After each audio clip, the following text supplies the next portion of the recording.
Hi, good afternoon. You're watching the midday news on Rajya Sabha television. My name is Aishwarya and these are the headlines. Prime Minister Modi in Singapore on final leg of his three-nation tour. Anticipation for Prime Minister's vision about Indo-Pacific region during his address to the Asian Defence Summit Shangri-La Dialogue on Saturday. Prime Minister calls on his Malaysian counterpart during brief stopover in Kuala Lumpur. Second straight day of a fuel price cut. Petrol prices down by 7 paise a litre, diesel by 5 paise. Cuts after 16 straight days of hike.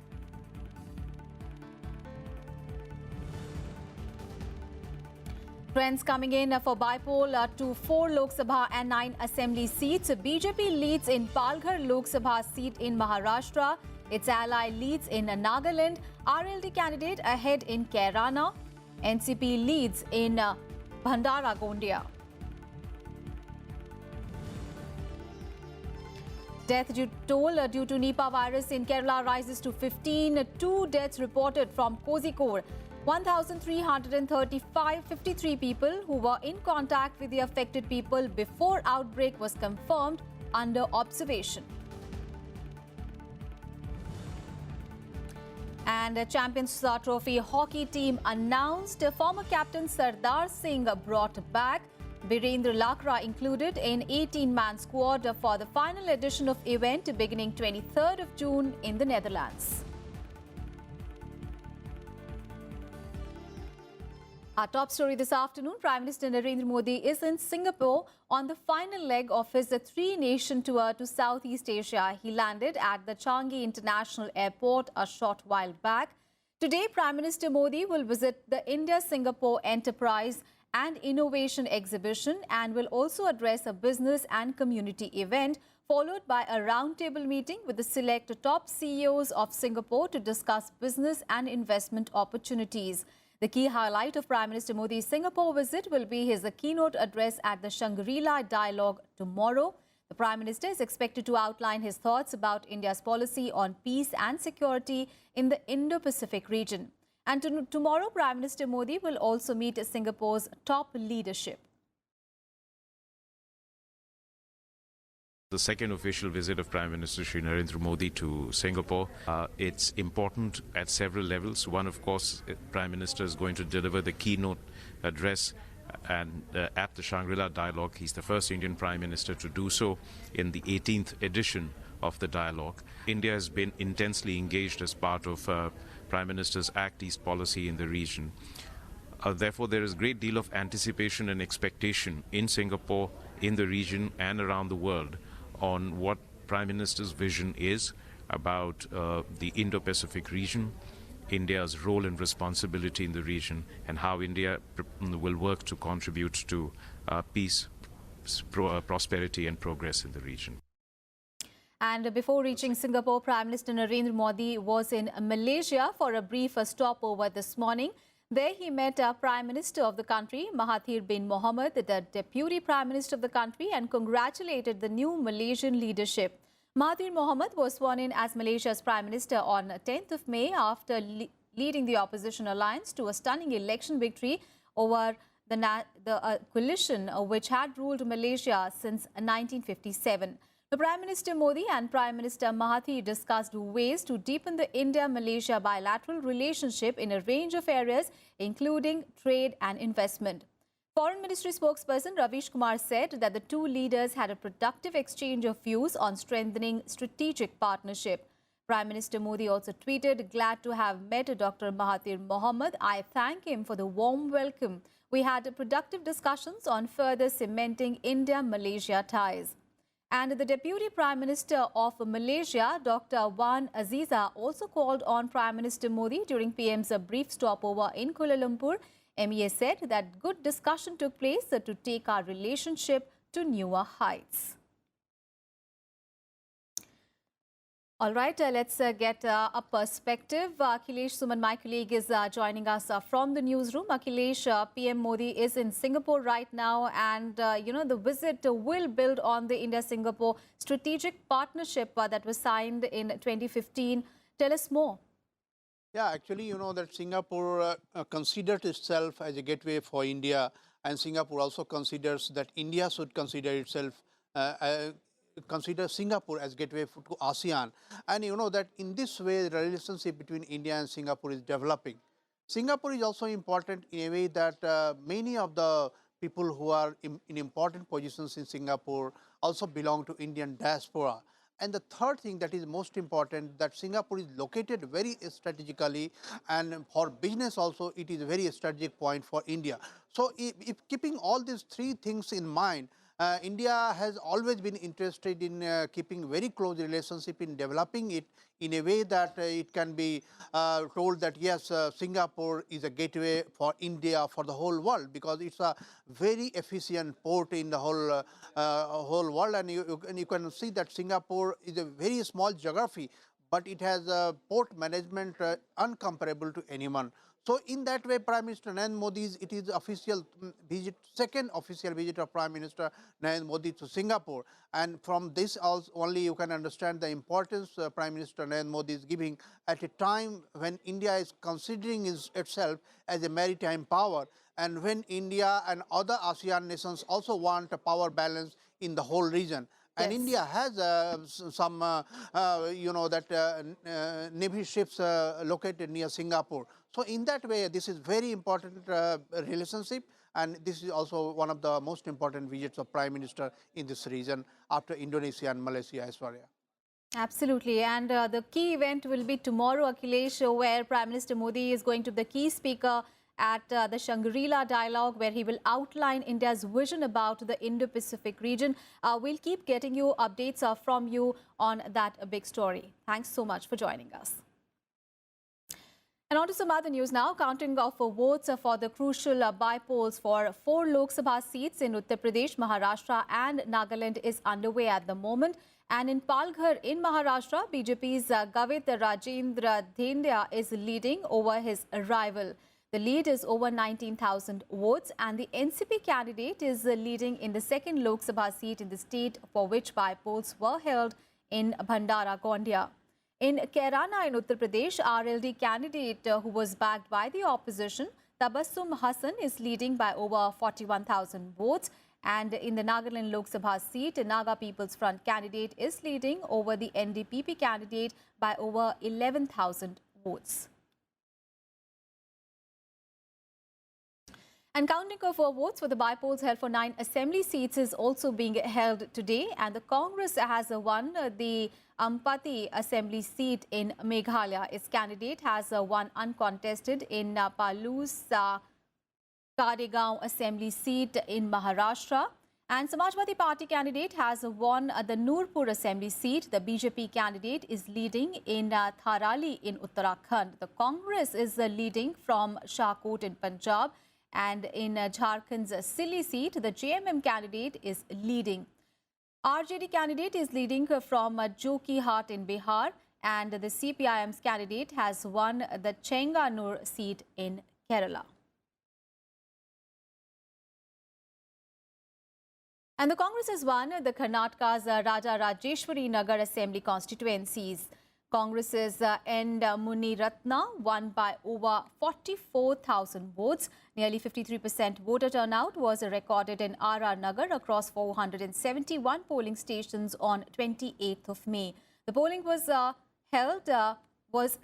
seat was postponed by the Election Commission following the recovery of nearly 10,000 voter ID cards from a flat in the constituency in Karnataka's capital, Bengaluru.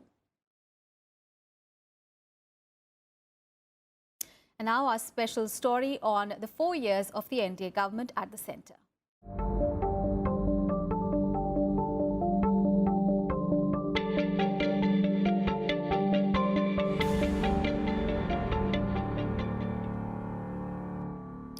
Several union ministers today addressed press conferences in different states to inform the people about the government achievements in the 4 years of the NDA government at the centre.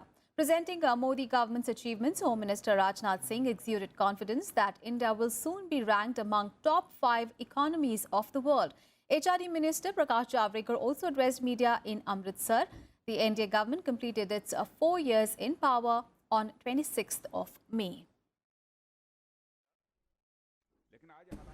आज की स्थिति तो यह है कि इस समय तो भारत दुनिया की टॉप 7 इकोनॉमीज में है, यानी ऊपर की 7 अर्थव्यवस्थाओं में है। लेकिन ऐसा लगता है कि भारत जितनी तेजी के साथ प्रगति कर रहा है, इसी वित्तीय वर्ष 2018-19 में भारत दुनिया की टॉप 5 इकोनॉमीज में आकर खड़ा हो जाएगा। जहां तक करंट अकाउंट डेफिसिट का प्रश्न है, फिस्कल डेफिसिट का प्रश्न है, यह सब काबू में है। इस सच्चाई को कोई नकार नहीं सकता, बल्कि हमारी करंट अकाउंट डेफिसिट के बजाय हम करंट अकाउंट सरप्लस में पहुंच गए। सरकार नई आई तो बदला क्या? तो जैसे मैंने कहा, भ्रष्टाचार का एक भी आरोप नहीं लगा, दलाल खत्म हुए, नैसर्गिक संसाधनों का आवंटन पारदर्शी हो गया और उससे जनरेट हुआ पैसा राज्यों के विकास के लिए मिलने लगा। 400 से अधिक योजनाओं के 3,62,000 करोड़ रुपए आज डायरेक्ट बेनिफिट ट्रांसफर से जा रहे हैं और 20 करोड़ लाभार्थियों को अपने खाते में वो पैसा जमा होते हैं, बीच में किसी को देना नहीं पड़ता। And fight against corruption has been the main focus of the NDA government. In the last 4 years, the government has taken measures aimed at combating the menace of corruption, and one of the most talked about move was the policy of demonetization. Strongly criticized by the opposition, the policy has often been described as a major macroeconomic reform in recent times. Here is a report.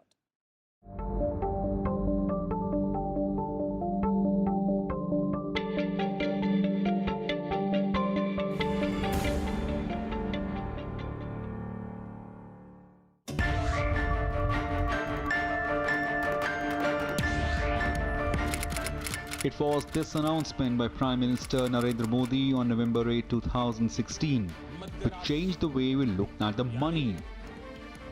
8 नवंबर 2016 की रात्रि को 12 बजे से वर्तमान में जारी 500 रुपए और 1000 रुपए के करेंसी नोट लीगल टेंडर नहीं रहेंगे।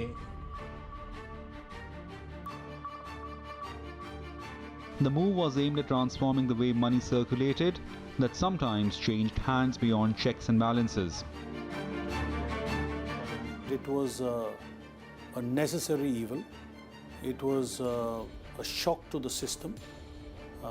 The system had got used to a certain level and a certain way of working, and this came like a bolt from the blue.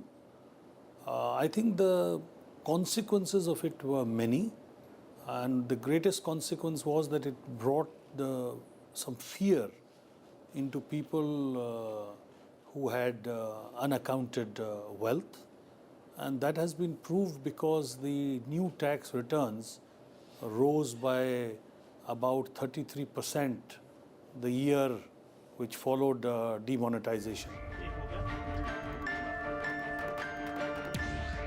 With the demonetization of Rs 500 and Rs 1000 currency notes, nearly 86% of Rs 17.8 trillion worth of currency in circulation was withdrawn. The decision had immediate effects witnessed outside the banks and ATMs across the city. But there was an overriding feeling that this move had hit the corruption hardest. इसमें कहीं न कहीं मुझे लग रहा है कि लोगों में एक क्लीन सिस्टम की चाह बनी, ज़्यादा से ज़्यादा लोग टैक्स नेटवर्क में आए और लोगों को करप्शन से डर नहीं लगने लगा। पहले क्या है, करप्शन रोकने की बात करते थे, बट किसके लिए करते थे? नेताओं के लिए करते थे, ब्यूरोक्रेसी के लिए करती थी। आम जनता करप्शन में भागीदार, एंटी करप्शन में भागीदार नहीं बनना चाहती थी। डिमोनेटाइजेशन मुझे लग रहा है कि एक बहुत लंबा मूव था, आगे तक दूरगामी सोच के साथ था, जिसमें इन्होंने करप्शन पे हर एक आम आदमी को इनको इंक्लूड करने की कोशिश किया। The move got an instant support from the industry and India's business leaders. The international response too was positive, which saw it as a bold crackdown against corruption. After the demonetization and the few months, like some industry, some small scale industry was really impacted because these industries were driven by the cash scenario. So labor market was also impacted. There are some repercussions of the demonetization on industry scenario, which are still there, and the results are still confusing, though the program is successful overall. The hardships and chaos faced by public soon found its way into the politics.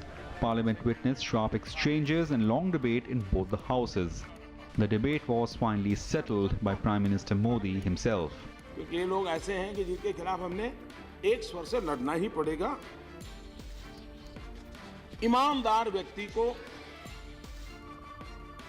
ताकत तब तक नहीं मिलेगी जब तक कि बेईमानों के प्रति कठोरता नहीं बरती जाए।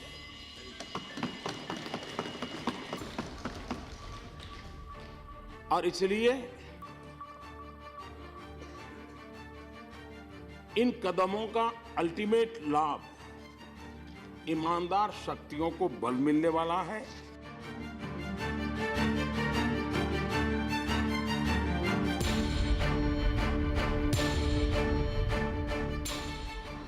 The move was aimed at combating corruption. It was aimed at fighting the circulation of fake Indian currency, also aimed at fighting the terror funding. It also attracted criticism, but even amid criticism, this move still remains as the one with an aim to provide clean administration. In Delhi, Rajat Kain for Rajya Sabha TV.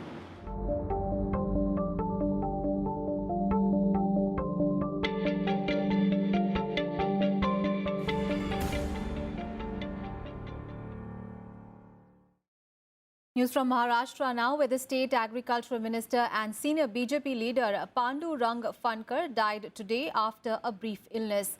Phankar was admitted to KG Somaiya Hospital in Mumbai for 2 days and he passed away in the early hours this morning. He was 67. The senior BJP leader was inducted into Chief Minister Devendra Fadnavis' cabinet in July 2016. Prime Minister Narendra Modi paid his condolences and said that Phankar was at the forefront of working towards the welfare of farmers. Former Finance Minister P. Chidambaram has been granted interim protection from arrest till 3rd of July by the Delhi High Court in the INX media case. The court has also asked him to join the questioning as and when called by the CBI. Chidambaram had filed an anticipatory bail in a Delhi High Court in connection with the INX media case. He was directed by the CBI to appear before it today for questioning.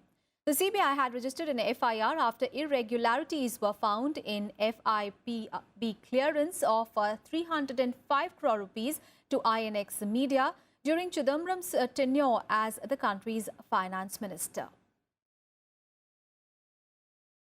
And petrol prices today came down by 7 paise a litre and diesel by 5 paise a litre.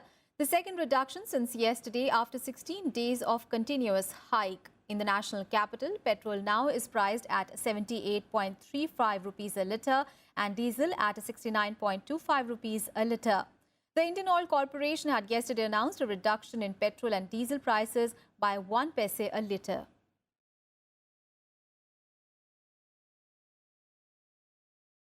And today is the last day of the formal bidding for Air India. The government is hopeful of getting a good response, even as it says that the deadline will not be extended.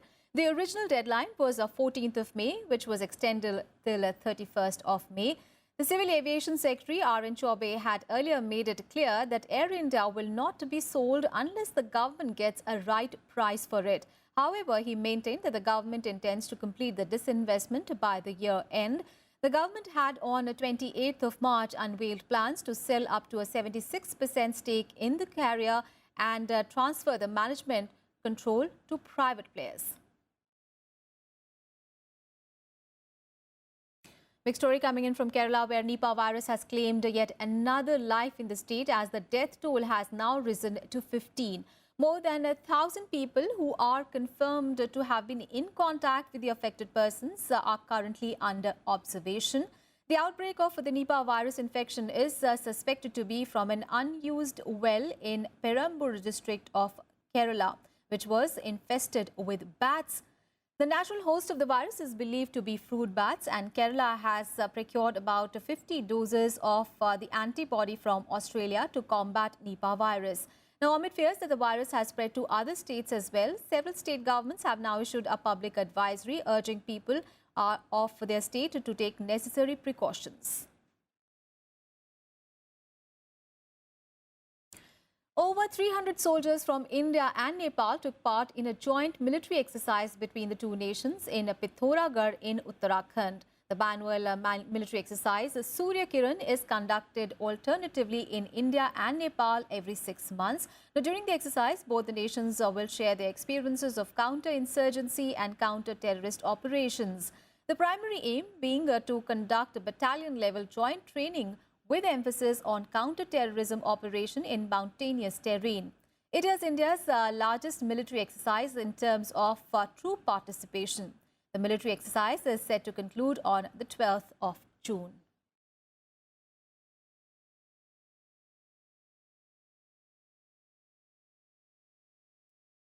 And on to international news now. The U.S. military on Wednesday renamed its Pacific Command as the U.S. Indo-Pacific Command in a largely symbolic move, underlining the growing importance of India to the Pentagon. The renaming signifies India's increasing military relevance for the United States. The name is largely symbolic, as there will not be any immediate shift in command's boundaries or assets. It is in recognition of the increasing connectivity between Indian and Pacific Oceans that the U.S. Pacific Command has been renamed, according to U.S. Defense Secretary Jim Mattis. The name change is also part of Washington's efforts to counter China's growing influence across the Asia-Pacific region. The U.S. National Defense Strategy has made it clear that America will increasingly focus on Asia to counter China's growing military might. Meanwhile, as many as 26 countries, including India, would participate in the biennial Rim of the Pacific military exercise. The military exercise will start from 27th of June and it will go on till 2nd of August in and around the Hawaiian Islands and Southern California. Now, known as the world's largest international maritime exercise, RIMPAC 2018 involves 47 surface ships, 5 submarines, 18 national land forces and more than 200 aircrafts and 25,000 personnel. Ahead of the announcement, the US had disinvited China from RIMPAC, a move that Beijing described as unfortunate. The countries participating in the exercise include Australia, Canada, France, Germany, Indonesia, Japan, South Korea and the UK, among others. News from the US, where a top North Korean official today held talks with the US Secretary of State Mike Pompeo in New York today, as Pyongyang and Washington work to see if a summit can still go forward between US President Donald Trump and North Korean leader Kim Jong-un. Kim Yong-chol is a former spy and the right-hand man of Kim Jong-un, and he's the most senior North Korean official to have visited the United States since the year 2000. Pompeo and Kim discussed preparations for the on-again, off-again summit between their leaders, and they will have dinner later in the day today. Donald Trump had previously cancelled the 12th of June summit, but both sides have since made fresh efforts to hold it as planned. Scheduled to happen in Singapore, the historic meeting would be the first between sitting US and North Korean leaders. Meanwhile, ahead of the expected meeting between Donald Trump and Kim Jong-un, the US President will also meet Japanese Prime Minister Shinzo Abe. The White House said that they will discuss their shared goal of complete and permanent dismantlement of North Korea's nuclear, chemical and biological weapons and ballistic missile programs.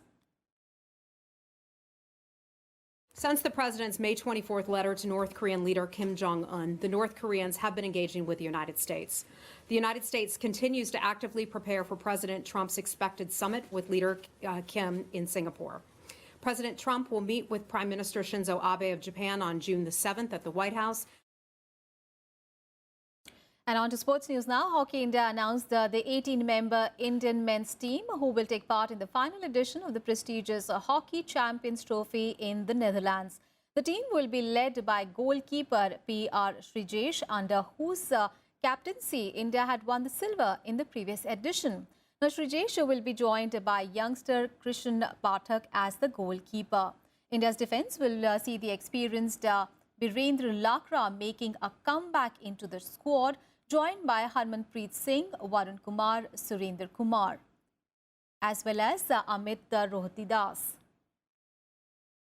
The forward line features SV Sunil, Ramandeep Singh, Akashdeep Singh, Mandeep Singh, Dilpreet Singh and Sumit Kumar. India will begin the campaign against rivals Pakistan on 23rd of June. That's it in this edition of news. Thanks for watching.